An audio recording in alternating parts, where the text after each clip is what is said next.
Hello, ladies and gentlemen. I'm Eduardo Del Buey. I'm here with my partner, Bettina Clark. We're going to discuss today the article I've written about Celine Dion. She did an absolutely spectacular, miraculous performance at the Olympics opening in Paris last week. And her ability to overcome the destructive illness she has and whatever pain and discomfort she's going through and be able to realize her dream, which was to sing at the Olympics, to sing in public, and to sing in Paris, is overwhelming. It is something that fills me with joy and with faith and with amazement. So, Bettina, your thoughts? Hmm. Hmm. I'm starting with a deep breath and a little bit of a moment of reflection because your article, from all the ones we had before, and there were quite a few quite challenging ones, especially with regard to we're not talking to ourselves, we're talking to a wider public who is listening to us. And for me, this conversation, I have this feeling it will be one of the most difficult ones for me. Mm-hmm.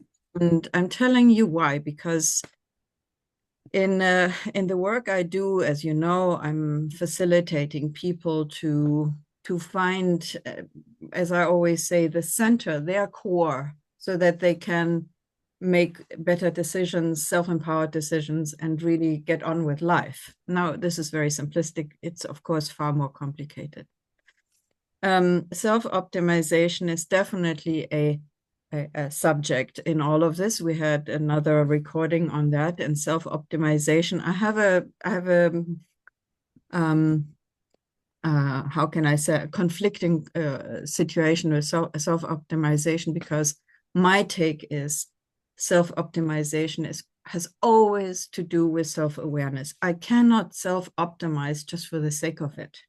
So here is where I'm coming in with Celine Dion. I'm totally agreeing with your formidable performance and so much self-centered love that you could see. I want to show myself and my fans, as she always says, that I'm here and I do what I'm called to do. I totally get that.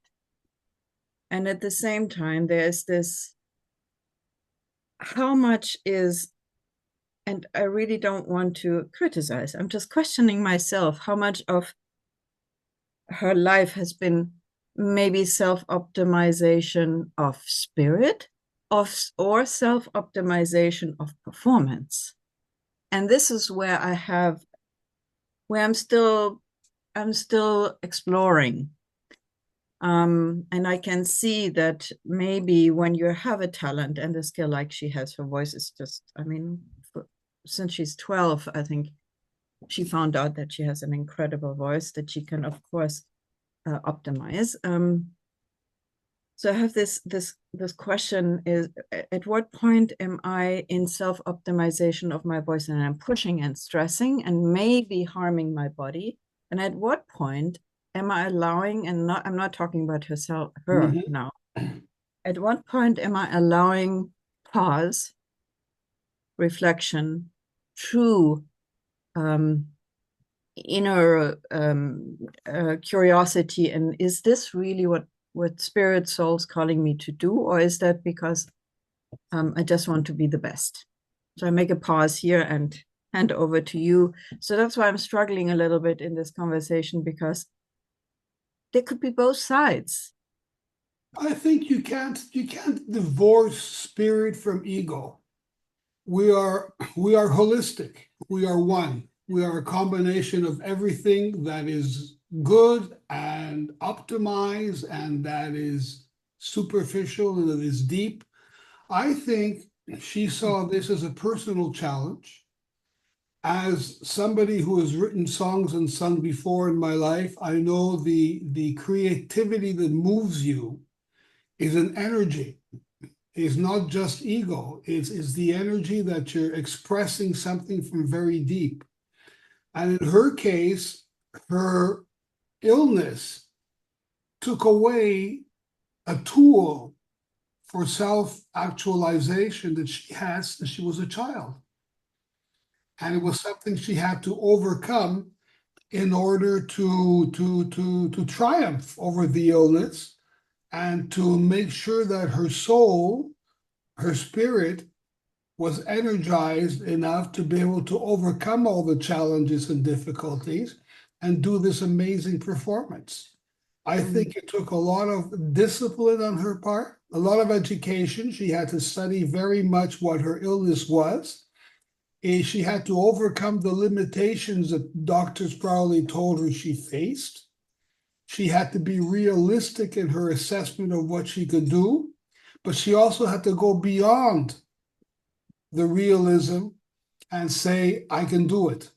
And that, to me, to say I can do it is not something that is very ego-based. That is something that's very soul-based. I can overcome and I will do it. And her performance was probably the best performance I've ever seen her make. And I think she not only overcame her fear, which was a fear of failure. I mean, she was singing live. She wasn't dubbing. She was singing live, not like Lady Gaga, who had a track and she was dubbing. So she sang it live. She risked tremendously. But I think her spirit said, this is my moment. I may never sing again in public, but this is my moment. Yeah. I'm completely with you what you're saying. I'm completely with you. This is for all of us, and what an incredible gift, an opportunity to see in a harmless environment, harmless in the sense it's the Olympics. It's a all connecting event. It's not political.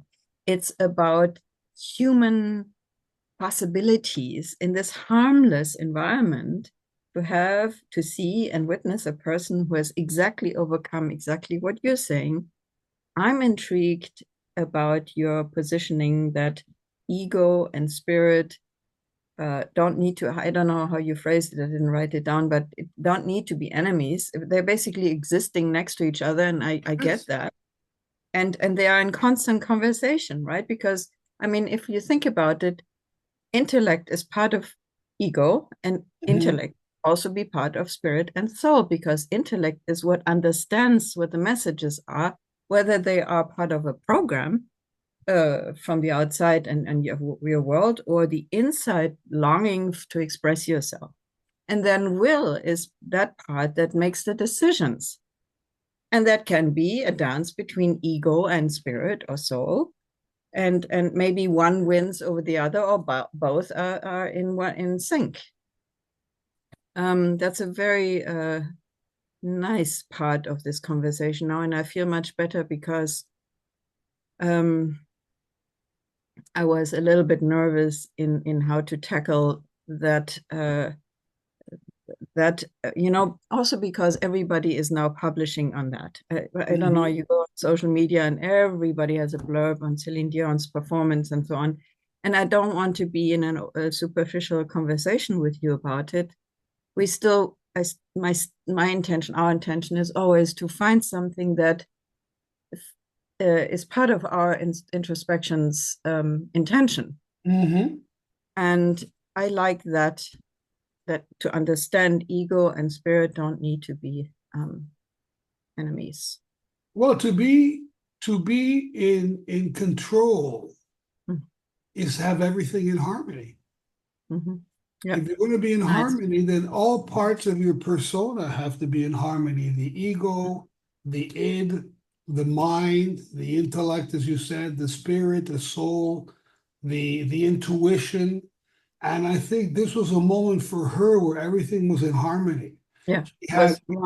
She had an ego trip, obviously. I mean, she was brilliant, but she also had a moment of self-realization that was important. I mean, imagine being sick, being ill with a debilitating disease, and singing in front of 3 billion people around the world. That takes a tremendous amount of spiritual and psychic energy. Yeah. And it could also be medicine, Hmm.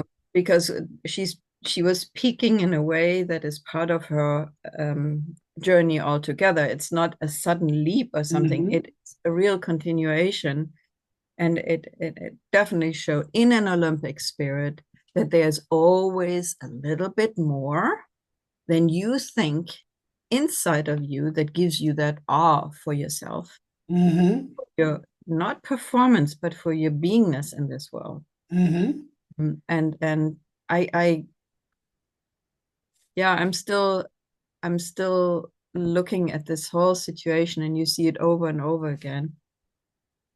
Hopefully, this is sort of a wish I have. Hopefully, some kind of information. For everybody, it's a different information, but some kind of information will stick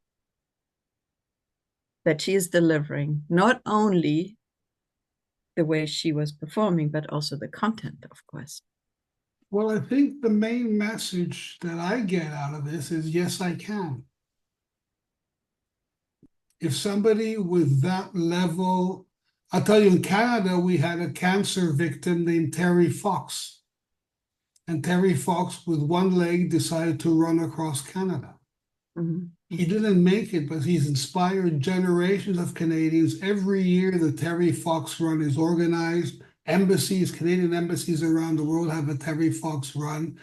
And the ideal of watching this young man in pain and with one leg running across Canada gave empowered everyone. If he can do it, I can do it. If he can do something that challenges him, I can do something that challenges me. You're doing something that challenges you, which is public Yeah, speaking. yeah. You know, Hmm. where we all do so, we all challenge ourselves, Hmm. and the satisfaction we get from the ability to overcome our fears, Hmm. to know why we fear what is challenging us and how we can overcome it, I think is a very deeply spiritual moment for anybody. Yeah, yeah, definitely. And what came to my mind right now while you were speaking also is that we see far more emotional parts of the performance parts.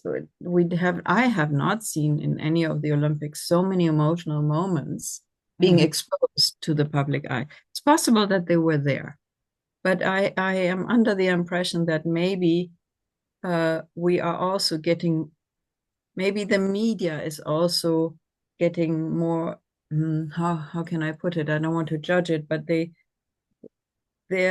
might see a little bit more importance in also showing the humanity behind it. So when somebody falls off the bar, or there were so many moments that were actually published, they have not been Mhm. published in that way. And maybe this is part of, for us to understand that the humanity in all of this is so important, and how the humanity plays out at the same time as you're peaking and performing. Well, I think that peaking and performing are part of humanity. Yeah, exactly. Human beings have always been competitive, and I Mhm. find that being competitive is good, Yeah. but especially when you are competing with yourself. Don't compare yourself to anyone else. Don't Yeah. compete with other people. Compete with yourself. Don't be a better person than your neighbor. Be a better person than you were yesterday. Mhm. And I Mhm. think it's that type of competition, that type of challenge that leads us to release spiritual energy and to understand ourselves even better and to love ourselves, not in a narcissistic way, but in a very healthy way. Because like I always say, if you don't love yourself, who's going to love you? Mhm. Mhm. Yeah, I was just looking at some of the notes I wrote down for this call, and what you're saying is so right. We need to play our part in the calling. So if you have a calling, you need to play your part. You cannot Mhm. just let go, let God. I mean, I hear this very often, but in a way, wait a minute, I'm playing part of this, and this is a very important message. Just um, and that's what I said in the beginning. The self-awareness is so important. Just Just watch yourself, just observe yourself. At what point do you have the fears coming up? What are these fears telling you? Is this something are these the demons I can actually feed or fight, or however you want to call it? That's very nice. I like the way the conversation went. Thank you, Eduardo. Well, it's come full circle, and thank you, Bettina. I want to thank the audience for listening. I want to thank Bettina for being a wonderful sparring partner in these spiritual debates. And I want to invite all of the audience, if they like the video cast and they like the article, please invite your friends to subscribe. The bigger community we have, the better we're going to be. And I'm going to let you in a little secret. Bettina and I are planning on Saturday, November the 2nd at 5 o'clock Central European Time, 11 o'clock Eastern Standard Time. It's a Saturday. We're going to have a Zoom call in which all of you are invited, because what we want to do is provide a safe space for you to explore your spirituality and share your challenges and share your knowledge and your experience. And I think that'll help us create a much bigger sense of community. So let us know what you think of that. And in the meantime, as we always say, enjoy the day and ciao for now.